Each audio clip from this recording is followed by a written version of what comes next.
Hello नमस्कार दोस्तों, स्वागत करते हैं आप सभी को, आप सबका अपना यूट्यूब चैनल प्रतिज्ञा परिवार स्टडी पर। आइए, एक बायोलॉजी का टॉपिक है जिनका नाम है उत्तक, टिश्यू। सबसे पहले समझना उत्तक किसे कहते हैं।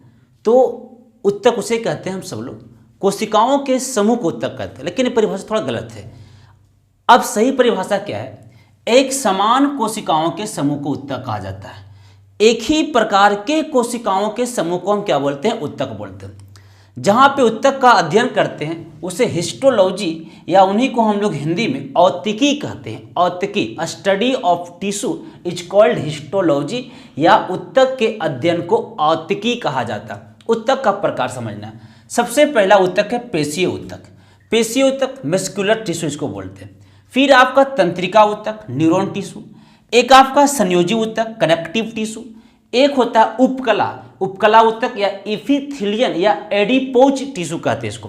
कहीं कहीं एपिथेलियन लिखे मिले, कहीं कहीं एडिपोज रहेगा, कहीं कहीं उपकला उत्तक रहेगा। इतनी प्रकार के उत्तक है। ये उत्तक जो हम सब पढ़ रहे हैं वो आपका जंतु उत्तक है। पादप उत्तक नेक्स्ट वीडियो में आपको बताएंगे। अब सिंपल सी बात समझना है, ये जो आपके पेशीय उत्तक तीन प्रकार के होते हैं। सबसे पहले रेखीय मांसपेशी। क्या होता है? रेखीय मांसपेशी। अब रेखीय मांसपेशी क्या होता है? तो यह क्या करता है कि जो रेखीय मांसपेशी होते हैं वह आपका मांसपेशियों का बना होता है। यह उत्तक किसका बना होता है? मांसपेशियों का बना होता है, और यह मांसपेशियों को सहायता प्रदान करने का काम करता है। इसे एक और नाम है, ये आपका रेखीय मांसपेशियों को हम लोग ऐच्छिक मांसपेशियों भी कहते हैं। ऐच्छिक मांसपेशियों भी कहते हैं। ऐच्छिक मांसपेशियों कहने का मतलब क्या हुआ सर? तो सिंपल याद रखना है कि इनको हम लोग ऐच्छिक मांसपेशियों इच्छा अनुसार काम करता है। जैसे कि बात समझना ध्यान से कि इच्छा अनुसार काम करने का मतलब क्या हुआ? तो सिंपल सी बात है देखने से, हाथ का उत्तक, तो हाथ में इच्छा करेगा तभी काम करेगा। पैर की उत्तक, तो पैर में हमें इच्छा रहे तभी काम करेंगे। मतलब कि ये इच्छा अनुसार काम करता है। किसके अनुसार? इच्छा अनुसार। और एक बात यह है कि अगर रेखीय मांसपेशी उत्तक की बात करते हैं, इच्छा अनुसार काम करते हैं, तो ये थक जाती है। मतलब कि इसमें थकान उत्पन्न होते हैं। और आप सभी को पता है कि थकान जो उत्पन्न होते हैं वह लैक्टिक अम्ल के कारण उत्पन्न होता है। किसका? लैक्टिक अम्ल के कारण उत्पन्न होता है आपका थकान। अब अगर देखिए पेशीय उत्तक, तो एक बात और समझना है कि पेशीय उत्तक जो होते हैं इसमें क्या होते हैं, जैसे कि मोटे लोग जो होते हैं उसका चोट कम होते हैं, मतलब कि उसमें मांसपेशी ज़्यादा होते हैं। और हमसे जैसे पतले लोग हैं तो खटाक से मारे धचाक से लगेगा हड्डी उड्डी में, यानी कि हम लोग में चोट ज़्यादा लगता है क्योंकि इसमें पेशीय उत्तक की बात चल रही है। अगला है ये आपका रेखीय मांसपेशी समझ में। एक होता है अरेखीय मांसपेशी। अरेखीय मांसपेशी यह इच्छा अनुसार काम नहीं करता है, इसलिए इसे अऐच्छिक उत्तक कहते हैं। क्या बोलते हैं? अऐच्छिक मांसपेशी उत्तक बोलेंगे। मतलब कि यह जो आपका है इच्छा अनुसार काम नहीं करता है। इसीलिए जब इच्छा अनुसार काम नहीं करता है तो ये थकता भी नहीं होगा, बिल्कुल नहीं थकता। क्या आप सुने होंगे कि कभी हृदय थकता है, कभी आपका पेट थकता है, किडनी थकता है। अगर हृदय, पेट, किडनी सब थक जाएगा तो समझ रहे हैं एक दिन हृदय जो दिल जो है एक दिन सुतले रह जाएगा, तो समझिए तो उठ जाएगा यहाँ से। यहाँ आपकी कौन सी उत्तक हो गया? अरेखीय मांसपेशी उत्तक। अब जो अरेखीय मांसपेशी का एक पार्ट है हृदय उत्तक। हृदय तक उत्तक, यह आपको बस इतना याद रखना है कि यह उत्तक जो है इससे हृदय बना होता है। हृदय यानी हार्ट जो होते हैं इसी से बना होते हैं। अगला उत्तक है तंत्रिका उत्तक। यह तंत्रिका उत्तक सिर्फ याद रखना है कि यह ब्रेन में, कहाँ होते हैं? ब्रेन में। मतलब कि यह दिमाग में होते हैं। तो दिमाग में, ब्रेन में कौन सी उत्तक पाया जाता है? तंत्रिका उत्तक पाए जाते हैं।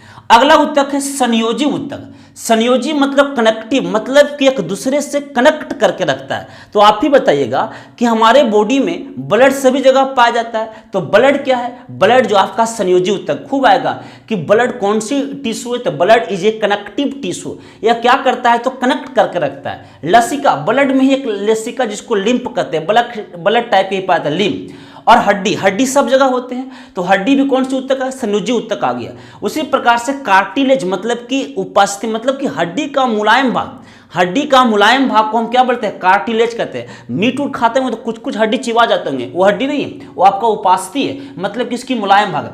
तो रक्त, लसिका, हड्डी, उपास्थि, ये सभी के सभी कौन से उत्तक है? संयोजी उत्तक। एक है उपकला। उपकला मतलब एपिथेलियन, क्या बोलना, एपिथेलियन। अब ये क्या होता है कि वसा का बना होता है, किसका बना होता है, वसा का बना होता है। तो सिंपल सी बात याद रखना है कि उपकला किसका बना होता है, वसा का बना होता है। यह वसा क्या करता है, हमारे शरीर को सुरक्षा प्रदान करता है। वही बात यहाँ पे याद रखना कि जो वसा वसा ज्यादा खाता है, मोटा उटा फैट लोग रहेंगे, पूरा मोटाल घपाक घपाक टाइप के रहेंगे, तो उसमें वसा की मात्रा क्या है, ज्यादा, तो उसको मारोगे तो हड्डी पर चोट कम जाएंगे। तो अब यहाँ पे वसा, एक कुंवर के नाम सुने, कुंवर, जैसे कि आप ऊंट, जैसे कि आपको चित्र में ऊंट लगा हुआ है। अब ऊंट क्या होते हैं कि ऊंट में जो उठा हुआ रहता है उसमें आपका क्या होता है, वसा, मतलब वसा पाया गया, मतलब कौन सा, उपकला। आपको पता होना चाहिए कि पुरुषों की अपेक्षा महिलाओं में वसा 20% ज्यादा होते हैं। पुरुषों की अपेक्षा महिलाओं में 20% वसा जो होते हैं वो ज्यादा होते हैं। आप पार्टी उटी में ठंडी के दिनों में हम देखते होंगे कि हम लोग सब खूब ही जैकेट उकेट पूरा एकदम मोखलर तकलर पूरा बांध के एकदम पैक रहते हैं। लेकिन भाई साहब कुछ लोग देखे होंगे जिन्हें पार्टी में जाए पति पत्नी, तो उनका पति पूरा मोखलर उखलर बांध के एकदम पूरा जैकेट चदरियों और लपेट लिए, लेकिन उसकी पत्नी देखे ना पूरा एकदम पूरा लहलहा के एकदम झटझटा के पूरे के एकदम पूरा फेस फास करा के, कहने का मतलब पूरा एकदम क्रीम त्रीम पोत के, ओकर बाद कोई स्वेटर नहीं पहनेंगे और जो पीछे ब्लाउज में यहाँ जगह छोड़ते घपाक सुने पूरा के पूरा एकदम पूरा खाली रहेगा, जैसे लग रहा है कि एयरपोर्ट है, बस स्टैंड उस्टैंड पूरा यहाँ खाली। कोई तो यहाँ तक खाली रहता है, अच्छे से झलझलिया पहनले रहते हैं। उसमें क्या है कि उसमें वसा ज्यादा होते हैं, और वसा ज्यादा होंगे तो उसमें गर्मी क्या होता है, कम लगते हैं। समझ में आ गया। पेट होता है, कई लोगों का पेट बाहर फेंक देता है। पेट जो बाहर फेंकले है वो कम में रोटी खाएगा ना, तो उसको पेट फेंकले रहेगा, मतलब उसमें वसा ज्यादा हो गया। पेट जो होती है, पेट वसा ज्यादा हो गया, और वसा मतलब कौन सी ऊतक है, उपकला। और एक झुर्री, हाल ही में एक गाना चला है कि भाई से मुंह बाल झुरा गई, चेहरा झुरी पर आई और खोजे छुरी। खेसारी गाना सुनवे की होंगे आप लोग, है ना। वो जो आपके वो आपका झुर्री, कहने का मतलब कि पूरे के पूरे बुजुर्ग होने पर बूढ़ा बूढ़ी के क्या होता है, बुढ़ा के देखे होंगे कि पूरा की पूरा गाल एकदम लड़क जाएगा, उसी को हम लोग क्या कहते हैं, झुरिया गया, मतलब बाल एकदम टपक गया। मतलब कौन सी ऊतक उसमें पाया गया, उपकला मतलब एपिथेलियन, एडिपोज। और ये सब किसके कारण होता है, तो वसा कारण।